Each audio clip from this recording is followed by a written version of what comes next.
안녕하세요. 한 주간 치과계의 핫한 뉴스를 모아서 전해드리는 주간 아식스입니다. 7월 셋째 주 일요 아식스 시작하겠습니다. 보건의료산업노동조합이 병의원 노동조건 실태조사를 발표한 결과 병의원 종사자 10명 중 4명이 심각한 고용 불안을 느끼고 있는 가운데 치과는 비교적 낮은 것으로 확인됐습니다. 이번 조사에서 고용 불안율이 가장 높은 시설은 입원 병실이 있는 의원이었으며 입원 병실이 없는 의원, 치과 병의원이 뒤를 이었습니다. 직업별로는 간호조무사가 고용 불안율이 60.1%로 가장 높았고 치과위생사가 31.7%로 가장 낮았습니다. 국민건강보험 일산병원과 연세치대 연구팀이 임플란트 실패 후 재식립한 환자 사례를 분석한 결과 임플란트 실패 후 재식립 시 환자의 건강 상태 요인이 크게 작용하는 것으로 나타났습니다. 특히 고혈압 환자의 경우 임플란트 재식립 실패는 23건 중 4건인 반면 고혈압이 아닌 환자는 46건 중 4건으로 실패율이 상대적으로 낮았습니다.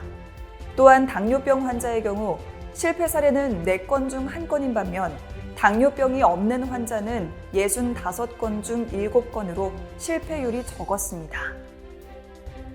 취업보험위원회가 지난 2일 제1회 각 지부 보험이사 연석회의를 열었습니다. 이번 회의에서는 요양급여 적정성 평가계획과 보험 임플란트 보철 허용 범위에 대한 사항이 주요 토의 안건으로 상정돼 심도 있는 논의를 펼쳤습니다.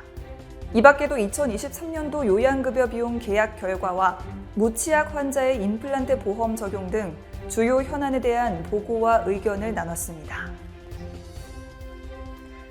서울대 민병무 명예교수 연구팀이 치주 질환을 예방하고 치료할 수 있는 약물 개발의 가능성을 제시해 화제를 모았습니다.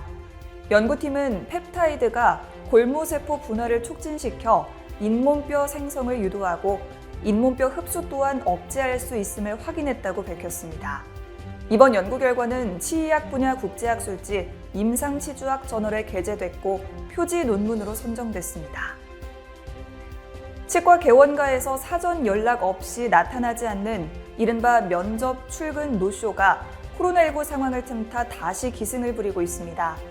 치과 개원가에서는 면접 이후 출근 노쇼가 타격이 더 큰 것으로 알려졌으며 실업급여 수령을 위한 형식적인 재취업 활동이라는 지적이 제기됐습니다. 한편 고용노동부는 지난 1일부터 정당한 사유 없이 면접 불참 및 취업 거부 등을 한 경우에는 엄중 경고하고 구직급여 미지급을 조치하겠다고 밝혔습니다. 본격 휴가철이 다가오면서 치과 개원가에서는 직원 연차 휴가 관리에 골머리를 앓고 있습니다.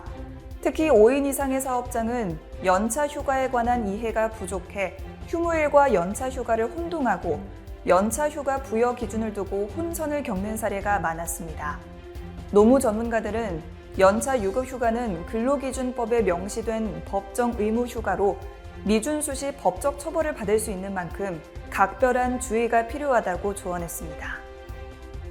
대노뉴스는 치과인 여러분의 제보를 기다립니다. 경조사, 인사동정, 봉사활동, 각종 행사 소식 등 치과계에 공유할 어떤 소식도 좋습니다. 화면에 보이는 이메일이나 전화로 제보해 주시면 대노뉴스에 반영 가능하고 우수 제보자에겐 소정의 상품도 드리겠습니다. 이상으로 대노뉴스를 마칩니다. 고맙습니다. 곰탕은 8,000원. 특곰탕은 10,000원? 특곰탕은 뭐가 다른겨? 뭐가 달라도 다르겠쥬. 임플란트 하면 좋은겨? 뭐가 달라도 다르겠죠. 오스템 임플란트.